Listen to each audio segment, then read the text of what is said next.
ನಮಸ್ತೆ ಎಜಿ ನ್ಯೂಸ್ಗೆ ಸ್ವಾಗತ. 1986ರಲ್ಲಿ ರಾಮಕೃಷ್ಣ ಹೆಗಡೆ ಸಿಎಂ ಆಗಿದ್ದ ಸಂದರ್ಭದಲ್ಲಿ ಸೌದಾಗರ ಹತ್ತಿಗುಣಿ ಜಲಾಶಯ ನಿರ್ಮಾಣ ಮಾಡಲಾಗಿದೆ.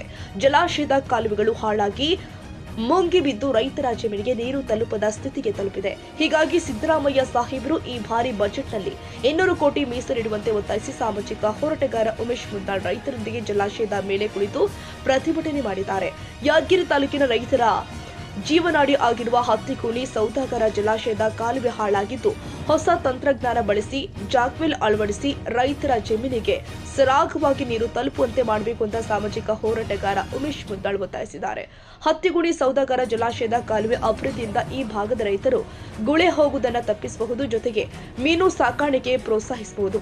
ಇದರ ಜೊತೆಗೆ ರೈತರ ಜಮೀನಿಗೆ ನೀರಿನ ಅಂತರ್ಜಲ ಹೆಚ್ಚಿಸಬಹುದು ಅಂತ ಉಮೇಶ್ ಮುದ್ದಾಳ್ ಅಭಿಪ್ರಾಯಪಟ್ಟಿದ್ದಾರೆ.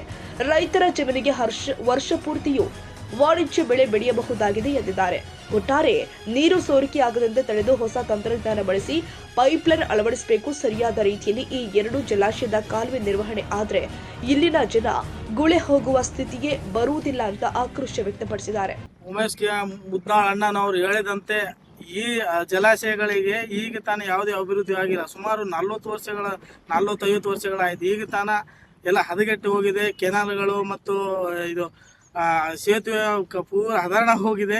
ಬಟ್ ಇದಕ್ಕೆ ಬಂದ ಸ್ವಲ್ಪ ಜಿಲ್ಲಾಧಿಕಾರಿಗಳು ಮತ್ತು ಹಿಂದಿನ ಸರ್ಕಾರ ಇದ್ರ ಕಡೆ ಸ್ವಲ್ಪ ಗಮನ ಕೊಡಬೇಕು. ಮತ್ತು ರೈತರಿಗೂ ಕೂಡ ಇದರಿಂದ ಏನು ಸೌಲಭ್ಯ ಇಲ್ಲ.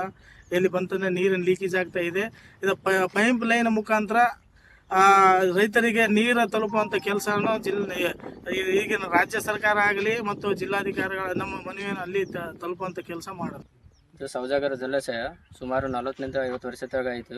ಇದಕ್ಕೆ ಏನು ಕೊಳೆತಬೇಕಾಗಲಿ ಹೇಳೋದಾಗಲಿ ಪೈಪ್ಲೈನ್ ಪೂರ ಇದು ಆಗಿದೆ. ಇದಕ್ಕೆಲ್ಲ ಇದು ಮಾಡಬೇಕಂತ ಉಮೇಶ್ ಅಣ್ಣವ್ರು ಬಂದಿದ್ದಾರೆ.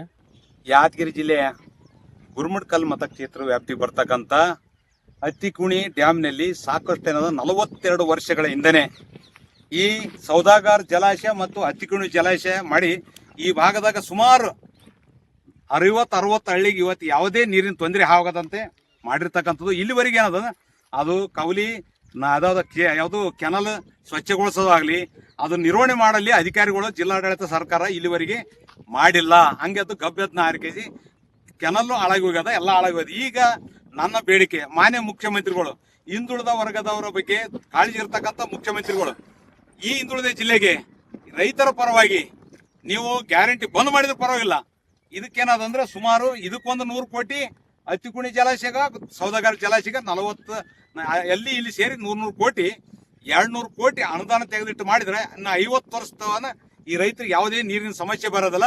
ಇದು ಮೊದಲು ಮಾಡಬೇಕು. ನಮ್ಮ ಜಿಲ್ಲೆಗೆ ಗ್ಯಾರಂಟಿ ಕಟ್ ಮಾಡಿದ್ರೆ ಪರವಾಗಿಲ್ಲ. ಇದಕ್ಕೆ ಮಾಡಿದ್ರೆ ಅಂದ್ರೆ ರೈತರು ಮಾಡ್ತಾರೆ. ರೈತರು ಬೆಳೆದ್ರೆ ಮಾತ್ರ ನಾವು ತಿನ್ನಕ್ ಸಾಧ್ಯ. ಇಲ್ಲಾಂದ್ರೆ ನಾವು ಯಾವುದೇ ದುಡ್ಡು ತಿನ್ನಕ್ಕಾಗಲ್ಲ. ಬಂಗಾರ ಬೇಡಿ ತಿನ್ನಕ್ಕಾಗಲ್ಲ. ಬಂಗಾರದ ರೇಟ್ ಜಾಸ್ತಿ ಆದ್ರೂ ಕೂಡ ಬಂಗಾರ ತಿನ್ನಕ್ಕಾಗಲ್ಲ.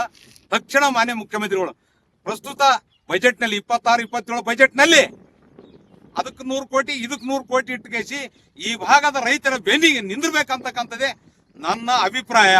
ಸಪೋಸ್ ಮಾಡಲಿಲ್ಲ ಅಂತಂದ್ರೆ ನಿಮ್ಮ ವಿರುದ್ಧ ಬೃಹತ್ ಪ್ರತಿಭಟನೆ ಮಾಡಬೇಕಾಗ್ತಕ್ಕಂಥದ್ದು ನಂದ ಉಮೇಶ್ ಮುದ್ದಾಳ್ ಅವರು ಎಚ್ಚರಿಕೆ ನೀಡ್ತಾರೆ.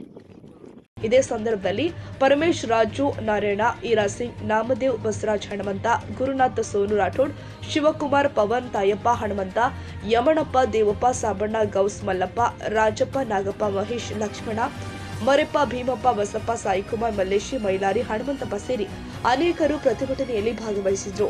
Nizamuddin, Yadagiri, AG news. ಕನ್ನಡಿಗರ ಮೆಚ್ಚಿನ ನಿಮ್ಮ ಎಜೆ 24/7 ನ್ಯೂಸ್ ಕನ್ನಡ ವಾಹಿನಿ ಇದೀಗ ಟಿವಿಯಲ್ಲಿ ಲಭ್ಯ. ವೇಳೆ ನೋಟಿಸ್ ಕೊಟ್ಟಿದ್ರೆ ವಾಪಸ್ ತಗೋತೀವಿ. ಇವತ್ತು ವಕ್ಫ್ ಪ್ರಾಪರ್ಟಿ ಅಂತೇಳಿ ಬರ್ತದೆ ಅಂತ ಹೇಳಿದ್ರೆ ರೈತರ ಬೀದಿಗೆ ಬದಲು ಏನ್ ಮಾಡ್ಬೇಕಾಗುತ್ತೆ? ಯಾರು ವೋಟ್ ಹಾಕಲಿಲ್ಲ ಅಂದ್ರೆ ಗ್ಯಾರಂಟಿನೆಲ್ಲ ಸ್ಟಾಪ್ ಮಾಡ್ಬಿಡ್ತೀವಿ.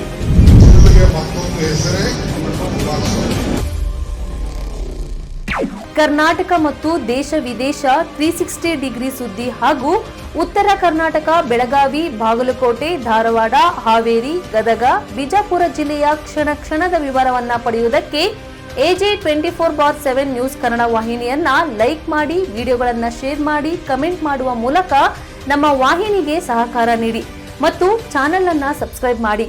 ಧನ್ಯವಾದಗಳು.